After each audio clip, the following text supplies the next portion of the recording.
We did. We bought a house. We thought we would come on here and tell you guys the story of like why we got a house, where we've lived, all the things, like how perfectly the house lined up and all that. So yeah. So when we first got married, we were living in an apartment in Provo. It was pretty old, just off of Main Street a little bit. And it wasn't a bad place. I mean, it was 2 bed, 1 bath. It was enough for us, and we just. It's a sketchy area though. Yeah, a little bit sketchy area. But I mean, it worked out great. We had a 1.5 years there, I think, is how long we spent there. And it was, yeah, great apartment until it exploded.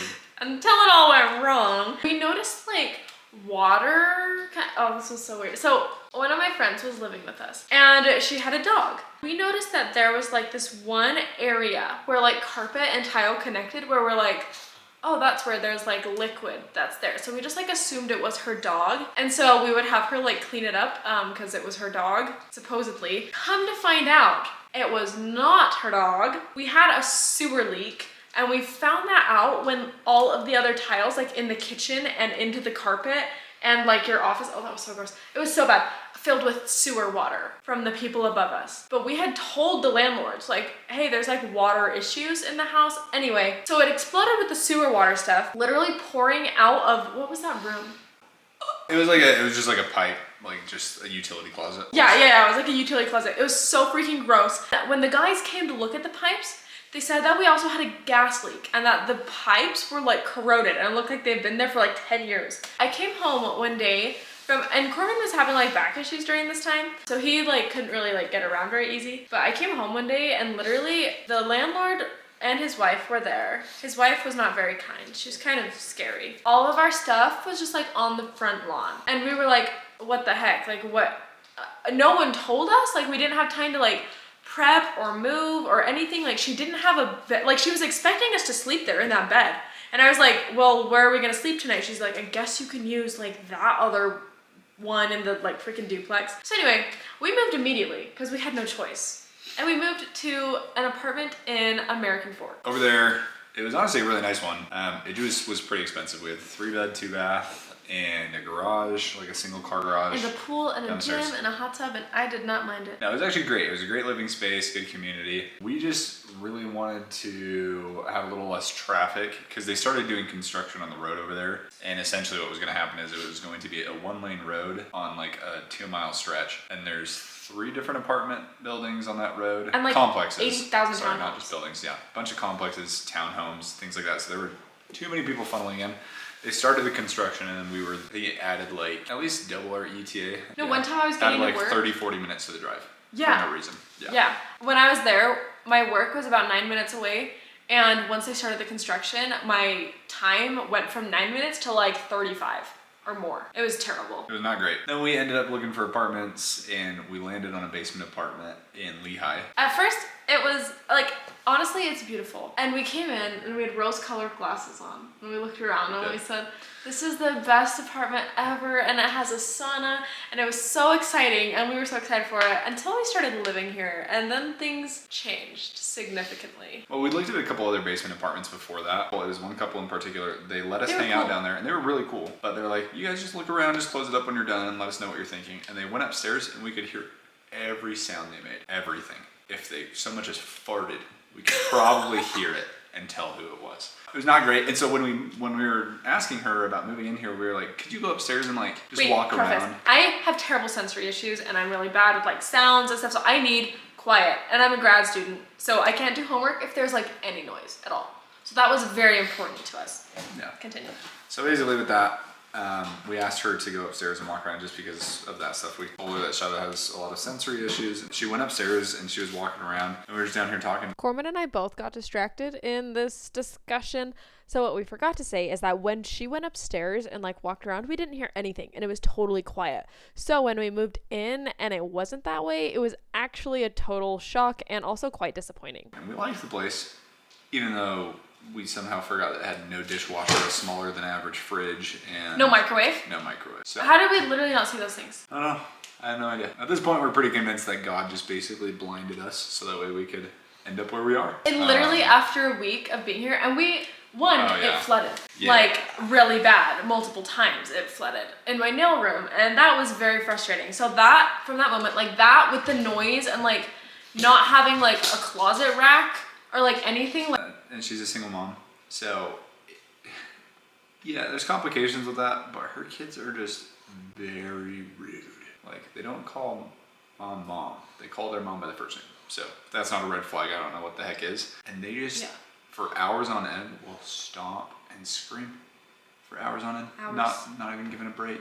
Non-stop. Yep. Literally non-stop. And when we first moved in, like, we moved in under the impression that they like split custody and that the kids were gonna be gone a lot and that she was gonna be gone a lot, because that's what she told us. That was in fact not true. Also, her ex brings the kids to this house. So like they're always here.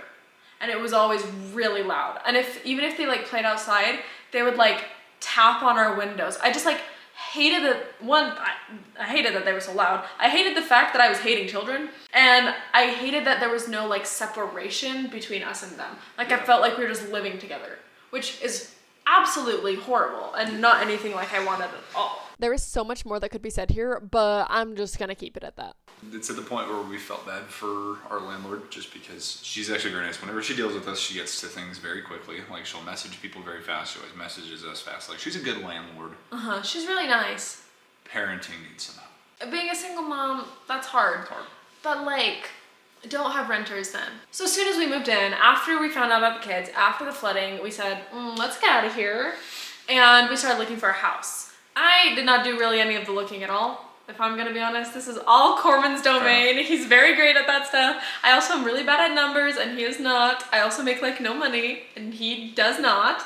So this was all his domain. Deva just got her master's program started, so she debt to income ratio abysmal. Yeah. So basically my name's the only one on the loan. And so I just kind of went around and started looking at a bunch of houses, and I work in garage doors. I ask people about their homes all the time. I'm like, who built your home? How do you like it? So I just kind of got a good lay of the land. Surprisingly, despite popular belief, I landed on Edge. For reference, was it last winter?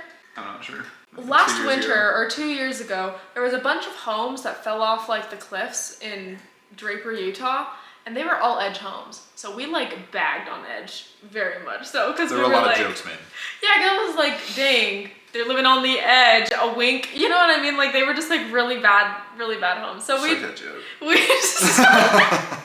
So we didn't want those homes, but we ended up finding one. Well, he ended up, but you keep going. We wanted to be with Edge, but we wanted to make sure we wanted to be with Edge. And so our realtor actually got us a meeting with their warranty team. Shout out Megan. Shout out to Megan Rojas. We love Best you. realtor ever. Megan's the best. And yeah, she just hooked us up with a meeting with them. They answered all of our questions and what the warranty covered, how they work hard for it. And the most comforting thing was that all of the employees own an Edge home. And that's really cool just because it's like we would go to other people and they wouldn't even in apartment searches. Yeah, even in apartment searches, and they wouldn't be there. Which is just sketchy. Like if you're gonna get a gigantic discount when you're living, why would you not do that? So exactly.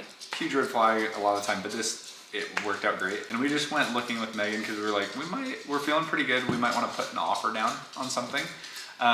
Because honestly, they started getting snatched up pretty quick. Keep in mind, we did have our cat dog. Keep in mind, we did not have a lot of money saved because we had just done some moving. I started grad school. It was a mess. So like we were planning on being here for about 2 years and then buying. So anyway, really well. Yeah, it was a little stressful. Originally, that was the plan, was 2 years and then buy. But as soon as we heard the kids, we thought we were originally going to do a build. It would take about 7 months. That's true. And when we were with Megan that day, the kids, I think, had just been particularly awful. And I had sent a message. It got to the point where I was texting our landlord, like honestly, like at least 3 times a week, 2 times a week, that the kids were being so loud. She either ignored them or was like, basically like, sorry, there's not much I can do. Like I'm trying, but then there would be like no effort because we could hear it. But she did take her to their dad's once. Yeah, take them to their dad's once. That was good. But yeah, it was just a particularly terrible day and months of frustration, just like summed up into one. That was apparently the perfect time for us to decide we wanted to look at houses.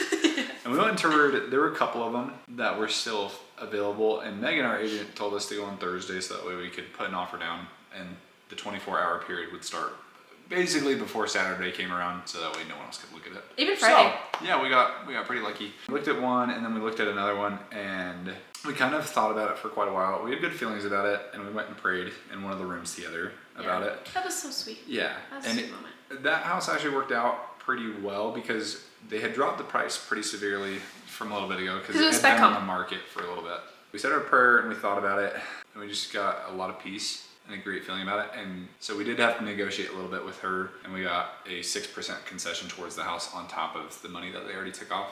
So we got a really, really good deal on the house. Yeah, we just told her to pull the trigger for it, and we went under contract. So yeah, we put in a freaking offer, and I was so nervous that someone was gonna take it, or that, like, I don't know, it was just like a stressful weekend because we wouldn't know. So we put it on Thursday, but we technically wouldn't know until Monday if our offer was accepted. Yeah. And so we were mad stressing all day. Monday rolls around, I get home from work, I'm doing homework, I take a nap, whatever, and I get up and out of bed, and I see Corman comes in with flowers, and he's all happy, and I was like, oh sweet, flowers for me. And then there was a sticky note that said, hey cutie, and I was like, oh, this is so cute. And I opened it, and then it said offer accepted, and that's when we lost our minds, and we were so excited. Did we go to the house that night?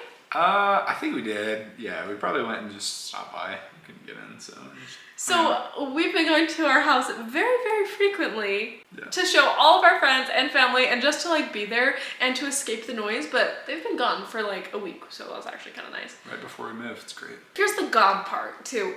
We put in an offer. We got like an extended deadline to move in, to close. So we close March 3rd, which will be today when I post it. This is the same week that I'm off of school. I have a break week. It lined up with my break week of school, and at work, I work for an orthodontist, and he's gone on vacation this whole week. It was just like perfect. Everything cleared up for me, and I can just like go and be there and get things settled and help move and get ready to like start things again. And it just like lined up so perfectly, and we close tomorrow, which doesn't even like feel real still. So we're so excited. It just all worked out really well, and we're very grateful. God has been a huge part of all of it, and we put in a lot of work ourselves into making this happen. And it's just cool to see things work out, and especially with all the craziness going on, even with high interest rates. At the end of the day, it's kind of cool to just see if you work hard enough and you're smart about your work, not just hardworking, just with your head to the wall, just doesn't do that much. But right, and you've got. Yeah, and it just makes everything work out how it needs to, and it's really cool. And even if we didn't get the house, something better would have happened. Stick around. I'm gonna be posting so much about like decluttering and moving and packing, and once our furniture comes in, I'll do a home tour. But we are so excited about our house, and excited to start this next chapter, and excited to have you guys with us. And thank you for watching. Bye. We're talking about a party. Bye.